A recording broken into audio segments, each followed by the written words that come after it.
Hello and welcome to Lore of the Cards, the series that looks to find the lore hidden in your Hearthstone deck.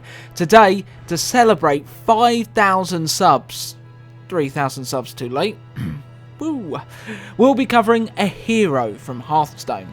There were 3 to choose from, and Valira was able to sneak past Uther and backstab the living hell out of Garrosh Hellscream. The douche. Now a member of the shamanistic organisation the Earthen Ring, the Orc Rhaegar Earthfury used to be a gladiator trainer, and before that a great gladiator himself. Using the savings he had accumulated from his time in the ring, Rhaegar purchased his freedom, and his first gladiator, the Blackrock Orc, Bloodeye Redfist, who he found stirring up trouble in the neutral goblin port of Booty Bay, as the authorities were trying to arrest him. Bloodeye was already a strong brawler, but Rhaegar taught him the finesse of tactics. Following the lead of his warchief Thrall, Rhaegar also became a shaman, able to heal Bloodeye between bouts. After 3 years travelling the gladiatorial circuit, Bloodeye, like Rhaegar before him, was recognised as the greatest gladiator, defeating all who opposed him in single combat at Dire Maul, the old Night Elven ruin that had been taken over by ogres, who now ran gladiatorial tournaments inside its huge arena. Their victories brought them riches, and with his earnings, Bloodeye bought his freedom.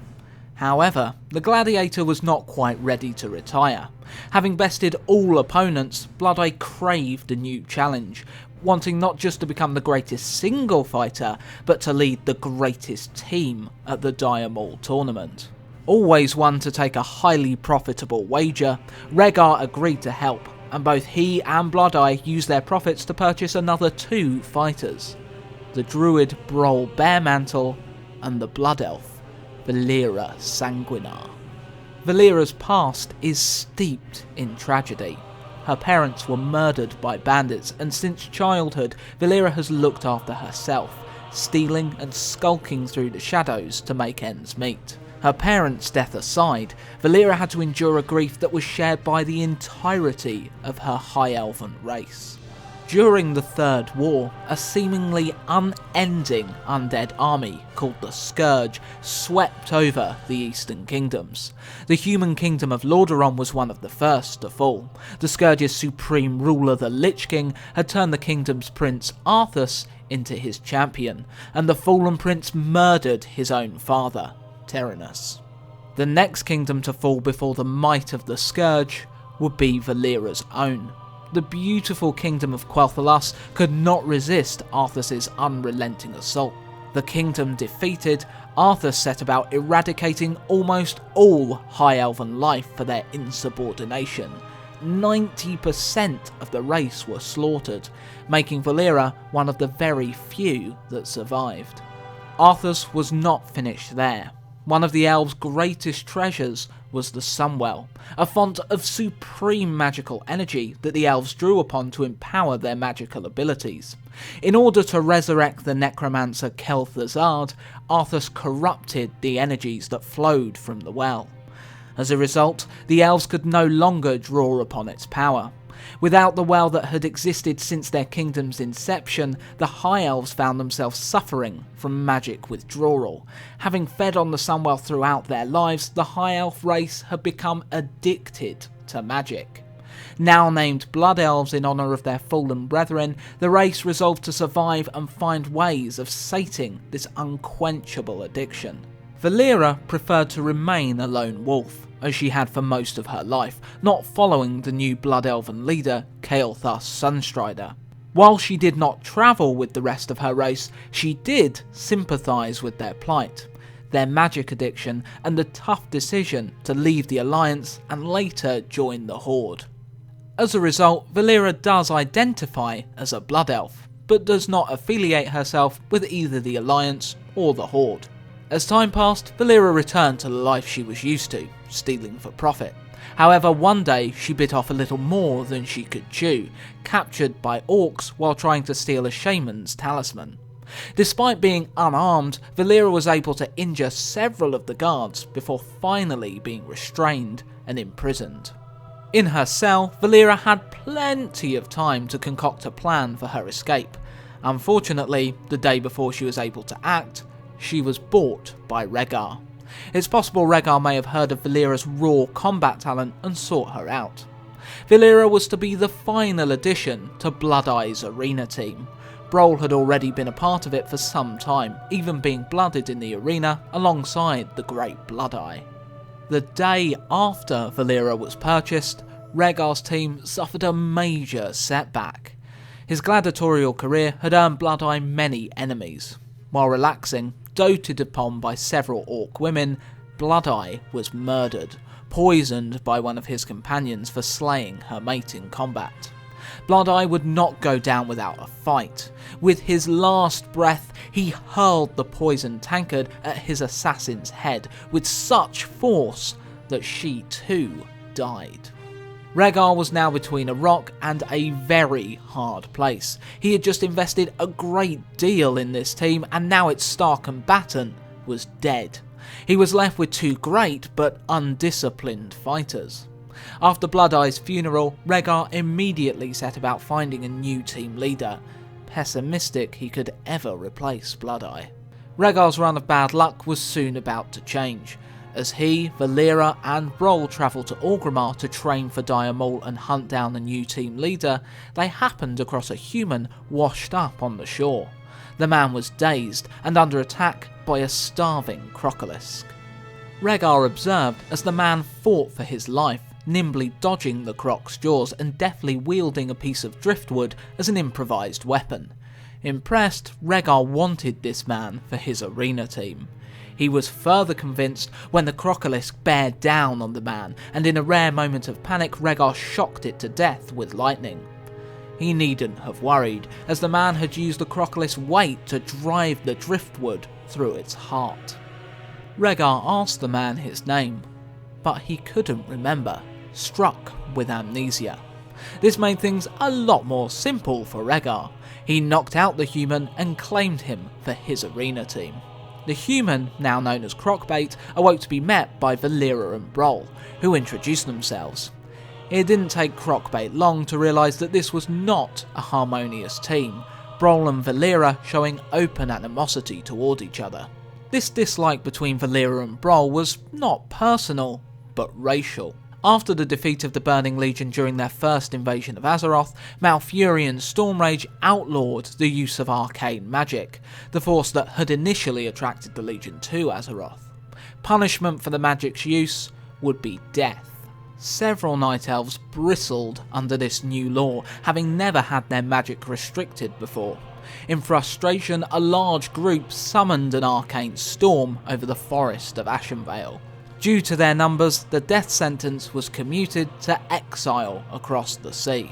They settled in the Eastern Kingdoms, and over time these exiles would lose the purple tone of their skin and create a kingdom where the arcane could be used liberally, concealed by a magic barrier so that the Legion could not sense its use. These exiles were the High Elves. Valira and Broll also differed politically. The Night Elf and Druid disapproved of the Blood Elves' decision to leave the Alliance and join the Horde. Valira supported her people in this decision, as the Blood Elves were abandoned by the Alliance, and joining the Horde was a necessity for their race's survival. Broll and Valira were able to channel this dislike for each other into something more constructive when they reached Orgrimmar, sparring with each other to train for Dire Maul. Crocbait, however, refused to train, Rhaegar astutely observing that he only fought out of necessity, not for the entertainment of others. With so many jealous rivals in the gladiator circuit, Rhaegar knew it was just a matter of time till someone tried to sabotage his team, and then Crocbait would have to fight. That night, the three teammates pondered their situation. Their group consisted of 2 elves that couldn't get along, and a human with amnesia. Their chances of surviving Dire Maul looked slim. Due to her magical addiction, Valira was able to enlighten Crocbait to the source of his amnesia. The loss of memory was not caused by physical trauma, but by magical means, an enemy of Crocbait's intentionally wiping his memory.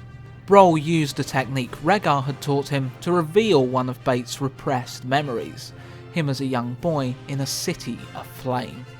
Broll and Valira yet again ended up in a heated racial exchange. Crockbait put an end to the argument. The two should not be wasting their energies on each other, but focusing them on escaping from their master. As Crockbait and Broll slept, Valira remained awake.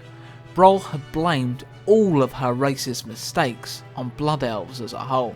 Valira wasn't even born when the decisions were made that made the High Elves magic dependent. She did not ask to be an addict, but there have been many times that this addiction had saved her race, as many times as it had damned it. As she went to sleep, she made up her mind to teach Broll a lesson. In the morning, Rhaegar's prediction came true. Another gladiator master, the goblin Sparkeye, had instructed his fighters to provoke Rhaegar's team, in the hopes that one would lash out in frustration and kill them before the other two had a chance to respond. As Crockbait, Valira and Broll made their way to the training ground, Broll was feeling weak and dizzy. Valira had begun draining his magical energies. She had chosen her time badly, as this was when Sparkeye's undead, Troll and Tauren looked to anger them. Broll and the human were able to ignore the goading, but after all of Broll's antagonising of Valira, it was the final straw when Valira was called Turncoat. The other two rushed to Valira's aid as she lashed out. When Broll tried to transform into his bear form, however, he found the effort leaving him drained and unable to fight due to Valira's siphoning of his power. Seeing Broll in danger and racked with guilt by what she had done, she leapt between Broll and the Tauren charging towards him. Valira took the brunt of the Tauren's attack, and it was up to Crockbait to clench a victory. With extreme skill, the human was able to wound all three of the attackers, making them unable to continue the fight. The three were not out of the woods yet, as Rhaegar had a training exercise planned for them. The giant orc blade master, Haiku, loomed over them. He started toward Broll. Still unable to defend himself, he could be an easy kill. Valira stepped in between the two, but she was no protection, too injured from the Tauren attack. Haiku lifted her up and threw her to one side. Crockbait placed himself between the orc and the elves. The fight was over almost instantly. Haiku misjudged Bait's skill and was sliced in half. Before finally heading to Dire Maul, Rhaegar decided to treat his warriors and took them to the armory of the Hall of Legends in Orgrimmar. It was here that Valira found the daggers that she wields in her Hearthstone portrait. These orc-crafted blades are as long as swords, razor sharp and just as balanced as a well-crafted dagger. As the trio travelled by Zeppelin, Valira couldn't shake the feeling that Crockbait did not just suffer from a loss of memory, but there was something actually missing from him, though this human was the reason that the trio were now a solid fighting unit. Valira and Broll had come to respect each other, and Broll saw a lot of his daughter, lost in the Burning Legion's second invasion, in Valira. At Dire Maul, each member of the team first had to prove themselves in single combat. Valira proved herself a quick study in gladiatorial combat, easily dispatching a quillboar. Despite each member proving themselves individually, the crowd refused to believe that these newcomers were as good as they were, complaining their bouts were rigged and betting their money against them out of spite. This just played into Rhaegar's hands, as the more the audience refused to believe, the more money he made. Finally, the companions fought together as a team, pitted against last year's champions, the three ogres, Two Heads, Giago and Bruley. After a hard-fought bout, Rhaegar's three gladiators once again came out on top. Crockbait fought with such ferocity that he earned himself the name Logosh, Ghost Wolf in the Orcish tongue. Logosh was the wolf ancient Galdrin, who fought the Burning Legion during their first invasion, only slain when a demonic host descended upon him. After their Dire Maul victory, Rhaegar sold Valira off to another gladiator master, the Tauren Helka. She wished to create an all-female gladiator team and gave Rhaegar 2,000 gold for the privilege of owning his champion.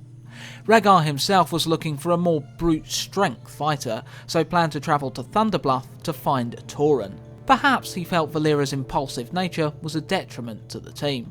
As the three were separated, Logosh and Broll said they would come back for Valera. Her pride a little injured, Valera whispered under her breath that she would not need saving, and that it would be her to save Broll and Logosh from Rhaegar. Valera was true to her word, she did not need saving.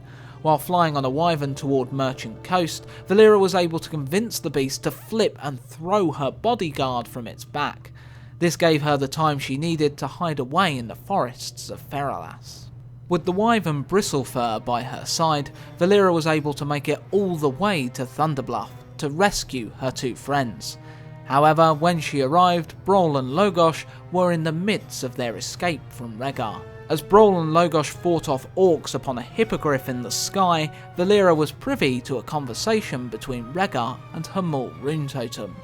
Rhaegar was taking losing his fighters extremely well, knowing that if they wanted to be free, they would be. Having heard this, Valera slunk away into the shadows, but before she left, she noticed an ebon griffin fly into Thunderbluff. Rather than immediately follow the three Logosh and Broll, Valera hung back. The griffin's rider met with Magatha Grimtotem looking for information on Logosh, as he required him dead or alive for his contractor. Magatha agreed to help the man and hook him to the privacy of her tent. Thanks to Magatha's magics, the assassin and Valera were able to find out Broll and Logosh were in the Warsong Gulch in Ashenvale. The assassin left for Ashenvale, Valera closely following behind. By the time the assassin arrived, Broll and Logosh had yet again moved on. The Night Elves of Ashenvale were happy to talk with the assassin, as after all, humans were part of the Alliance.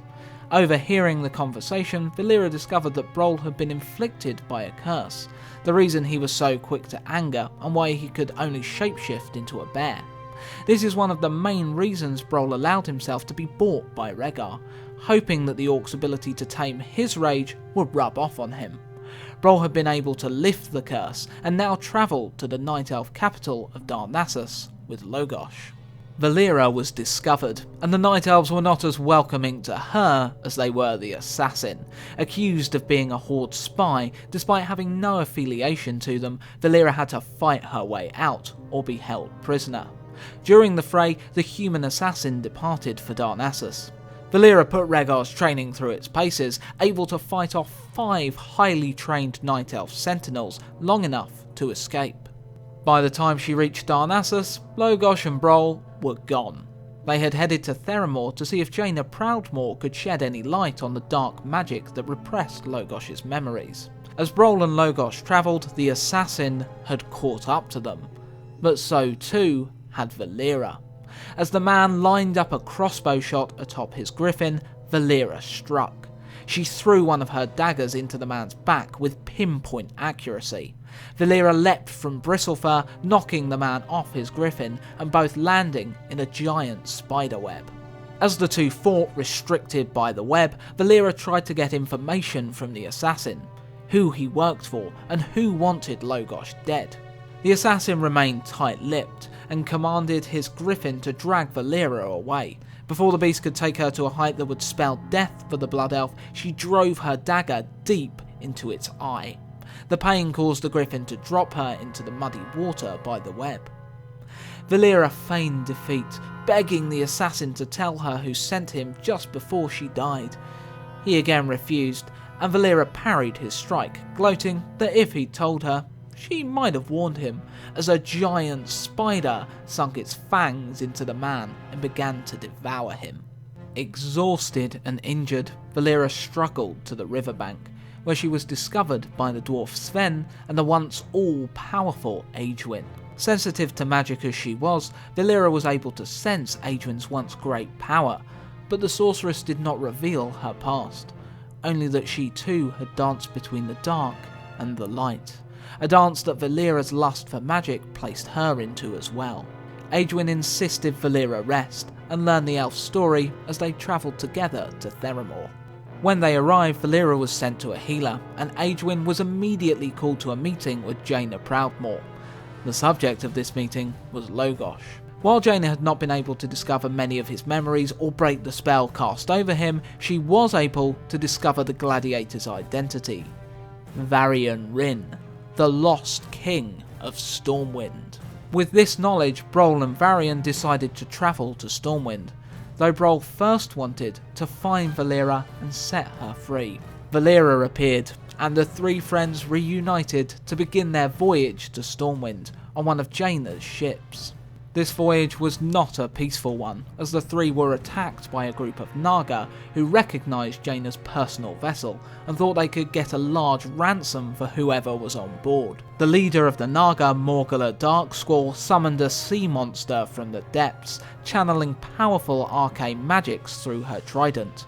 Darksquall used the arcane to blast the side of the ship. Valira identified the threat, but Brawl urged her not to try and take the trident. Valira tried to resist her cravings, but noticed the perfect opportunity to snatch Darksquall's weapon.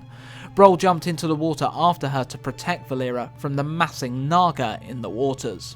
He succeeded, but was swarmed by the creatures that began to drag him to the depths of the ocean.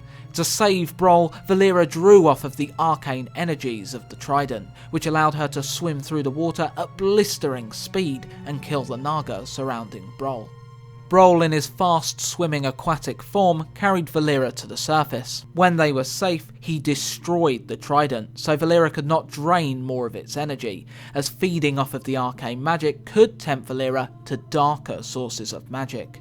Valira understood this, and Brawl would be there to help her when she was hit by the symptoms of withdrawal. Varian had succeeded in killing both the sea monster and the Naga witch, and the Naga fled. In pouring rain, the three landed at Menethil Harbour, part of the Great Dwarven Kingdom. Valira had already begun to feel the pain of withdrawal, and every part of her body ached. A beggar woman with a small amount of arcane ability offered to read the hero's fortunes for a small amount of coin. Giving in to temptation, Valira drained a little of her magic, and while she felt much better, she was chastised by Brawl for giving in to an addiction that could cause greater harm down the line.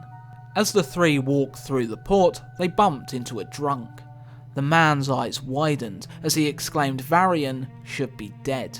They followed him to the hideout of a group belonging to the Defias Brotherhood, Varian's kidnappers. Thargus and Volmar joined them in the fray, sent by the Dwarven King Magni to meet with Varian, though he was confused as Varian was said to have already returned to Stormwind.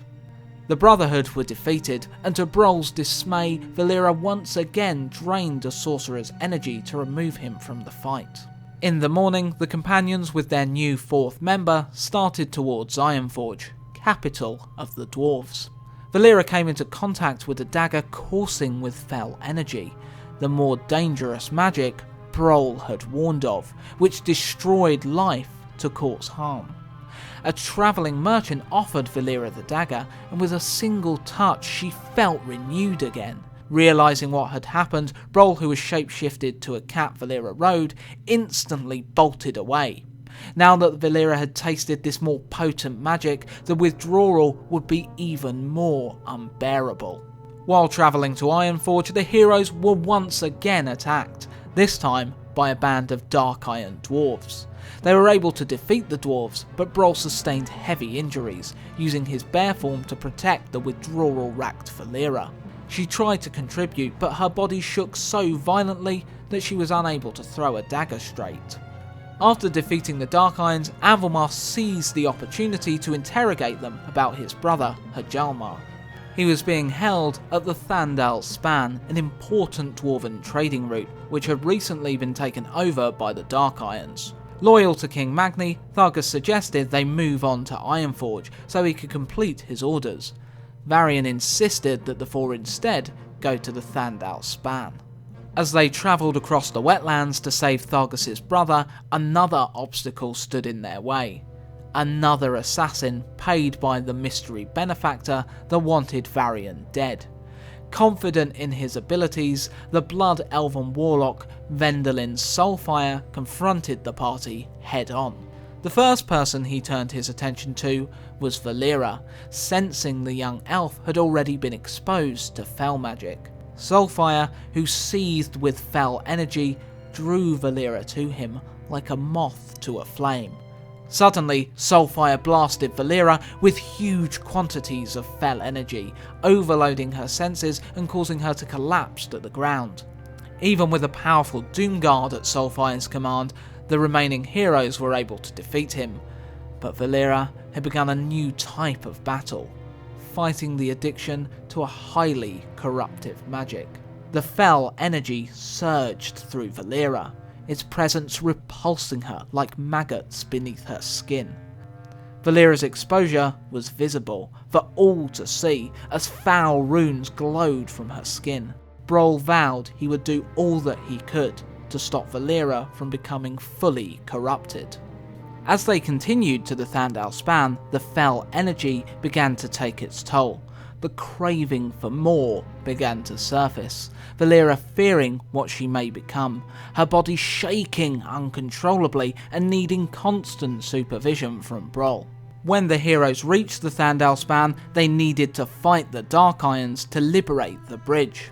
The Dark Iron leader was a warlock, master of fel energies, accompanied by a felhound, a demon that feeds on magical energy. Valira joined the fight, as having something to focus on helped her bear through her addiction. Brawl shrouded their attack with a magical storm, but the Dark Iron's felhound was able to counter it, revealing the band of adventurers. A long, bloody battle was fought, Valira attacking the felhound. The energy that coursed through her turned her almost savage, ripping out the beast's intestines with her teeth. Jalmar was saved, but had to sacrifice himself to save the span. The battle was brought to an end when King Magni arrived on a zeppelin, his troops gunning down the remaining Dark Irons. Magni took the companions to Ironforge to discuss with Varian the impostor that sat on his throne, briefly mentioned by Thargus. It was suspected the Black Dragonflight were involved, a suspicion that was confirmed when a black dragon made an attempt on Varian's life.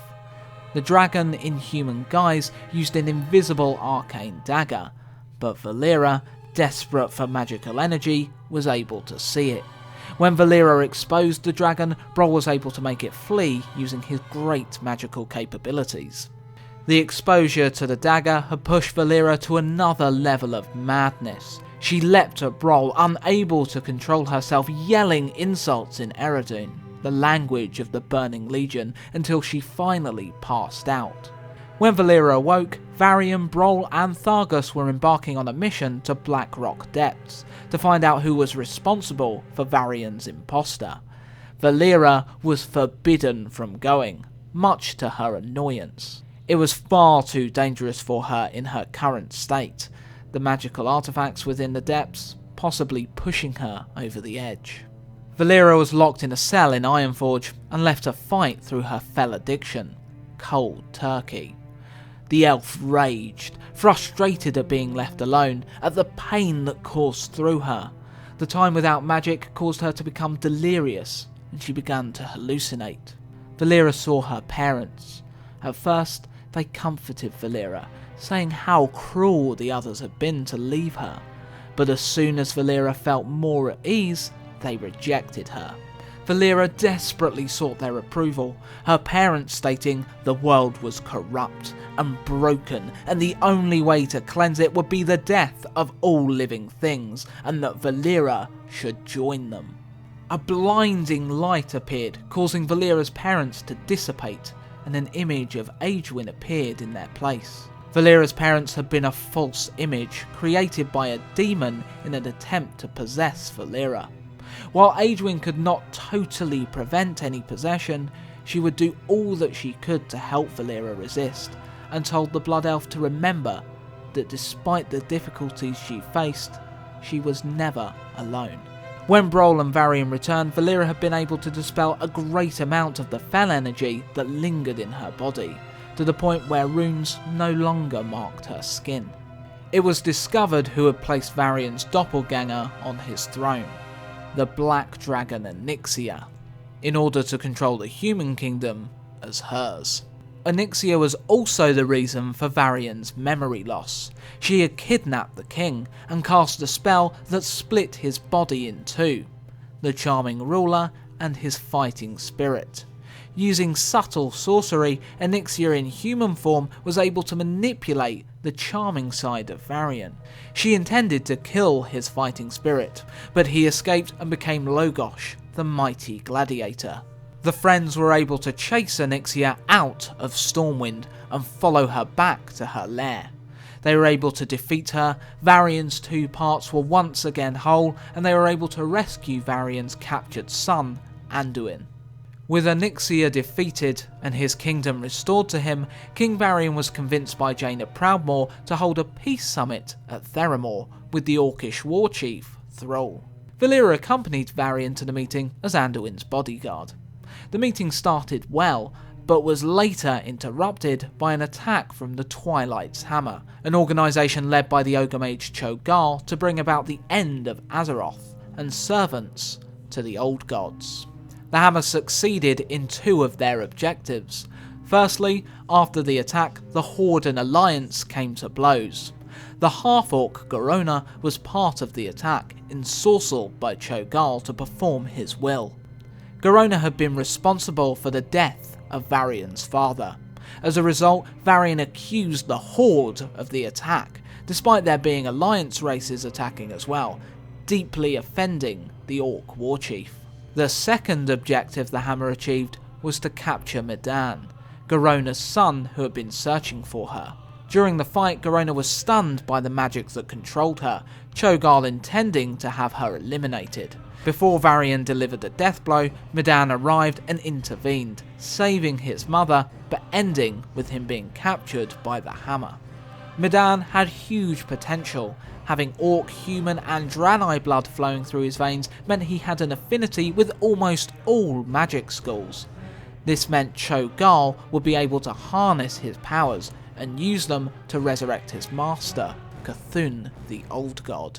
Pitying Garona, as she was a slave to magical energies very much like Valira herself, Valira agreed to attempt to rescue Medan. While the Horde and Alliance defended their cities from attacks from the Scourge, Valira and Medan's carer, Merrill Winterstorm, attempted to save the boy from the ruins of Ahn'Qiraj. Merrill teleported the two directly into the Twilight's Hammer's hideout, and Valira and the exceedingly powerful mage made short work of Cho'Gall's lackeys. Valira separated from Merrill to find Medan, strapped to the corpse of Cthulhu. While the old god's body was dead, its consciousness was not, whispering to Medan and binding him to its will. The elf was able to cut him down and carry the boy away. When she returned, Cho'Gall had found them, and Merrill lay defeated on the ground. To even stand the slightest chance of defeating Cho'Gall, Valira drained a little of Medan's power and most of Merrill's, instructing Medan to heal Merrill when he regained enough strength. By absorbing this huge amount of arcane power though, a dormant presence awakened within Valira. The demon that had tried to possess her at Ironforge was awakening. She fought Cho'Gall as hard as she could, but could not defeat the ogre, as he was being given even greater strength from the old gods. Seeing no alternative, Valira let the demon take over, her body acting as its vessel. Even a demon was no match for Cho'Gall, but this bought Medan the time he needed to heal Merrill, and the mage teleported them to safety. Cathra Natir, the dreadlord that now controlled Valira, had once been banished by Merrill thousands of years ago, Merrill being a human mage so powerful his power had not let him die. The mage was able to goad the dreadlord into trying to possess him instead, and he was able to restrain the demon. Valira was finally free. The final major event Valira has been involved with, for now, was the reforming of the Council of Tirisfal.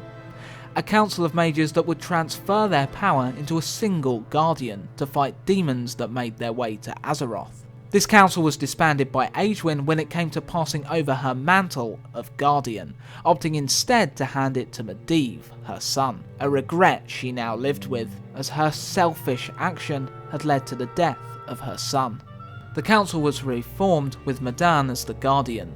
Its objective was to put an end to Cho'Gall's plans. This council was different. Because Medivh shared affinity with all magic schools, different spellcasters were called upon to amplify all his abilities. Rhaegar the Shaman, Marad the Paladin, Jaina Proudmoore and Delinia Rathscar the Mages, Brol and Hamul the Druids, and Rohan the Priest. Valira, while she was no mage, had connections to the council. Her father Relfthar had once been a part of it, something she knew from a very young age when she found a scroll detailing the council's mission. She was made the enforcer of the council and would play a key role in the battle with Cho'Gall, attacking from the front with Garona, Medivh, Aegwynn and Merrill. The battle was long, fierce and costly, both Aegwynn and Delinia being slain, but Cho'Gall was eventually stopped, seeming to be crushed beneath the decaying ruins of Ahn'Qiraj with a mighty blow from Medivh. All of the exploits of Valira, and a few more that for the sake of time I've brushed over here, can be found in the Warcraft comic series, linked in the description below. I really recommend reading these, a fun storyline and some fantastic art. Valira has barely appeared in World of Warcraft at all. She is now an advisor and bodyguard to Varian and his son, but requested she maintain her independence, affiliating with neither Alliance or Horde, despite her fierce loyalty to Stormwind's king. She was never comfortable in Stormwind, the Alliance races often giving her dirty looks due to her Blood Elf lineage. After aiding the Alliance fight through the Undercity in the Wrath of the Lich King expansion, Valira disappeared from Stormwind, and it is now unknown where the Blood Elf is. It is suspected by Brol that her magical addiction is resurfacing. So, there you have it. We've covered one of the Hearthstone heroes, Valeera Sanguinar. If you've enjoyed, like, subscribe and please share this video around. If you've enjoyed the art, check out the artists in the description below. If you're possessed by a dreadlord, I'm guessing you'll hit the dislike button. Don't worry, I know you're not thinking straight. For the next episode, we're going to take a bit of a break. We've been covering some pretty key characters, leading to very lengthy episodes. So we're going to cover a few bits of minor lore for a few episodes. For next time, you have a choice of 3. Goldshire Footman, Druid of the Flame, which may lead to me talking about other druids, and Raid Leader, learning about a few raids and also where the other adventurers in Hearthstone, Questing Adventurer and Loot Hoarder, originate from. Vote in the poll in the description and let me know in the comments. Till next time guys, happy Hearthstoning.